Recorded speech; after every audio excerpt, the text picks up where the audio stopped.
Olá, alunos, professora Selene Lander, estamos aqui novamente para dar continuidade na nossa aula de Direito Penal, o qual nós estamos tratando aí dos crimes contra a honra, né? Na aula passada, nós estávamos falando da diferenciação entre calúnia e denunciação caluniosa, né? Só para a gente relembrar, qual a distinção entre o crime de calúnia e a denunciação caluniosa? Na calúnia, o autor ele limita-se a atribuir um crime a alguém, sabendo que essa pessoa é inocente, né? Na denunciação caluniosa, ele, além de atribuir um crime, sabendo que essa pessoa é inocente, ele movimenta a máquina estatal. Ele leva ao conhecimento das autoridades. Então, ele vai lá e lavra um boletim de ocorrência para que seja apurado esse falso crime que está sendo atribuído, né? Então, essa é a diferença entre os crimes, né? Calúnia e denunciação caluniosa.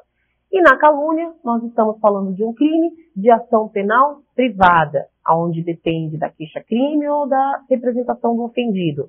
Na denunciação caluniosa, não. Ele simplesmente vai lá, leva ao conhecimento das autoridades e aí, no caso, o Ministério Público vai tomar as rédeas dessa ação penal. Então, é uma ação penal pública incondicionada o crime de denunciação caluniosa. Tudo bem até aqui? Visto isso, nós vamos falar então da calúnia contra os mortos. Vamos ver lá no material? Nós temos aí o artigo 138 do Código Penal, parágrafo 2º, que tem uma expressa previsão legal em relação aos mortos, né? Então, é cabível a punição da calúnia praticada contra os mortos, né? Claro que esse tipo penal, ele é admitido quando, com fatos ocorridos no período em que o morto estava vivo, porque eu estou atribuindo um crime àquela pessoa que faleceu. Estou dizendo que, sabe aquele furto que aconteceu, sabe aquele roubo, enfim, aquele desvio de verbas, foi o fulano. Só que o fulano hoje já está morto, mas estava vivo naquela época, então foi ele que desviou, tá? Então, essa previsão, gente, é exclusiva para o crime de calúnia, tá? Importante a gente ressaltar isso. É exclusiva aqui para o crime de calúnia. Então, o artigo 138, ele traz esse tipo penal para falar do crime de calúnia contra os mortos. Para existir o crime de calúnia, né, a imputação, como já disse, ela deve ser o quê? Falsa, né? E essa falsidade, ela pode recair em relação a dois fatores. Primeiro, em relação ao fato, tá? O crime atribuído à vítima da calúnia não aconteceu. Olha, teve um furto na casa de fulano, só que esse crime não aconteceu, né? Então, a gente está falando aí de um fato falso, né? E o envolvimento no fato, ou seja, o crime foi praticado, mas o caluniado não tem responsabilidade, tá? Então, ocorreu o fato verossímil e a pessoa, ela não tem responsabilidade sobre aquele fato. Não foi ela que cometeu, tá? Então, são situações aí, são duas situações de falsidade. Depois disso, a gente vem falar do crime de difamação, tá? Difamação está no artigo 139. Só para a gente deixar claro, gente, os crimes contra a honra, nós temos lá o crime de calúnia, difamação e injúria. Artigo 138, 139, 140 do Código Penal, tá? Então, falamos do crime de calúnia, né? E agora nós vamos tratar da difamação. Essa difamação, ela tutela, só para a gente lembrar, vamos ver aqui no material, a honra objetiva, tá? Assim como a calúnia, ela exige a imputação de um fato a alguém. E, relembrando que nós falamos na primeira aula, o que é a honra objetiva? É aquela ideia que a sociedade tem de nós, né? É a nossa reputação no meio social, né? Então, a honra objetiva, ela está ligada, como já falamos, ao crime de calúnia e difamação. E o fato deve ter aptidão para quê? Para macular a reputação alheia, tá?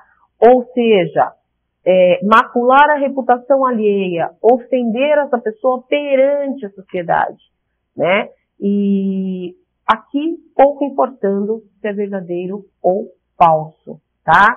Então, neste caso, eu vou macular a fama de alguém, né? Um exemplo, né? Nós temos alguns exemplos, às vezes, no escritório, aparecem alguns casos. Um cabeleireiro, ele fez lá o seu trabalho, né, para uma moça, e ela não ficou contente com o trabalho que ele fez no cabelo dela, e ela saiu, então, falando em redes sociais que ele não era bom, que ele tinha deixado o cabelo dela muito feio, muito ruim, que ele tinha queimado uma parte do cabelo dela com a chapinha, enfim, olha, não vão nesse cabeleireiro porque ele não tem qualidades profissionais, ele não é formado, devidamente formado para atuar como cabeleireiro, etc, etc. Quando eu falo isso, e aí eu estou falando novamente dessa questão em redes sociais, eu estou cometendo que crime? A difamação, tá? Claro que nada impede dela ter atribuído até um crime também, né? Mas aqui vamos falar da difamação. Eu estou difamando essa pessoa em seus requisitos profissionais perante a sociedade, né? Vejam que isso pode prejudicar essa pessoa? Claro que sim. Hoje, esses crimes em redes sociais, propagados em redes sociais, eles propagam com uma velocidade muito grande, né? Diferente do que de antigamente, que você falava ali para uma, duas pessoas, hoje não. Você coloca isso na internet e isso, em questão de minutos, atingiu um número muito grande de pessoas. E isso, obviamente, potencializa o dano à pessoa, né? A dignidade da pessoa, a honra objetiva, no caso aí da difamação, tá?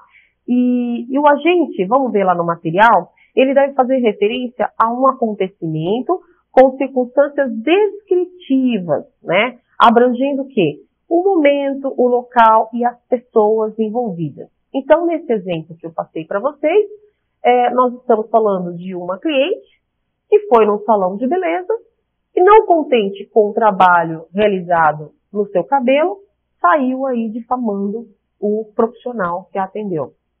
Então, ela está falando do momento, no dia tal, estava em tal lugar, o local, que era o salão de beleza, e as pessoas envolvidas, tá? Então, o crime de difamação, ele fala justamente dessa honra objetiva. Tudo bem até aqui? Visto isso, nós vamos então falar do crime de injúria, né? Crime de injúria, está lá no nosso material, artigo 140 do Código Penal, né? O crime de injúria, que trata, né, de uma honra subjetiva, ele ofende, então, a pessoa no seu íntimo, na sua honra, na sua dignidade, né? Você está levando aí, ele incrimina a atribuição de uma qualidade negativa atribuída a alguém, né? Então, a dignidade, ela é ofendida quando são depreciadas as qualidades morais de alguém, né? Você está ofendendo, então, a honra dessa pessoa, tá? Como eu disse a vocês, gente, a honra, ela é subjetiva, né? Cada caso é um caso. Nós temos que analisar os casos em que serão aplicadas essa violação de honra, né? Então, o juiz, diante do caso concreto, ele vai analisar se é o caso de ofensa contra a honra ou se não é. Normalmente, né, recentemente, a gente temos visto alguns casos no judiciário em que não é o caso de ferir a honra, né? É um caso de injúria. Por exemplo, né? A pessoa está passando na rua, também um exemplo caso concreto que a gente tem no escritório. A pessoa está passando na rua e estavam pintando lá uma parede, o profissional lá que estava fazendo isso descuidou, a lata de tinta caiu e espirrou tinta na roupa da pessoa. É uma situação culposa, porque a pessoa não tinha a intenção de fazer isso, né? Estamos falando de uma negligência, até mesmo de uma imprudência, uma situação culposa. Mas, né, a pessoa, né, pediu aí dano moral, né, em relação a isso, né? Além, na esfera civil, está pedindo uma indenização, né, por ter caído tinta, a pessoa teve um prejuízo, etc. Na esfera civil, há de se verificar a situação também específica, né? Agora, estaria cometendo a injúria, né, um crime de injúria, ofendeu a honra dessa pessoa, esse ato, né, foi doloso. Então aqui a gente não classifica como uma ofensa contra a honra, né?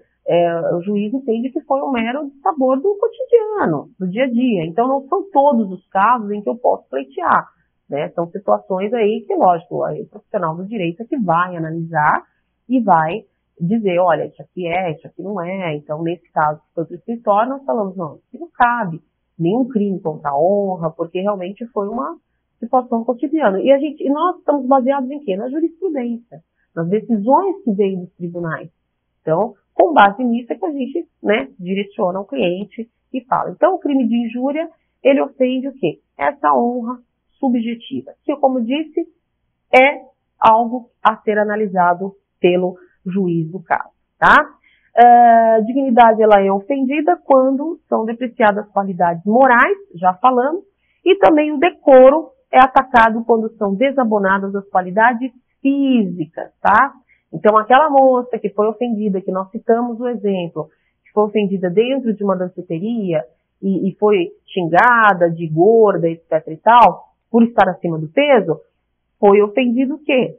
A honra subjetiva, né? O decoro é atacado. Por quê? Pelas qualidades físicas, tá? Então, esse é um exemplo aí que nós citamos aí que realmente aconteceu.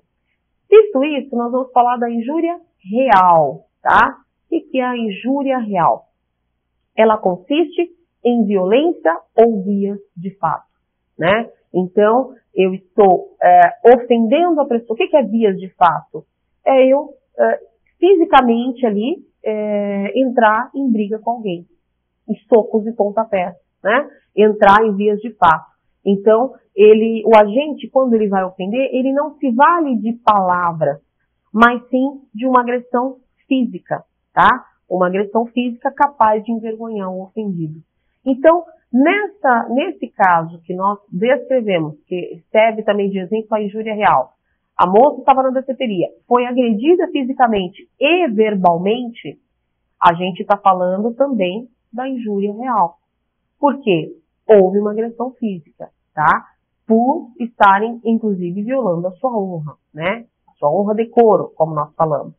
E a violência, ela é equivalente a quê? À lesão corporal, né?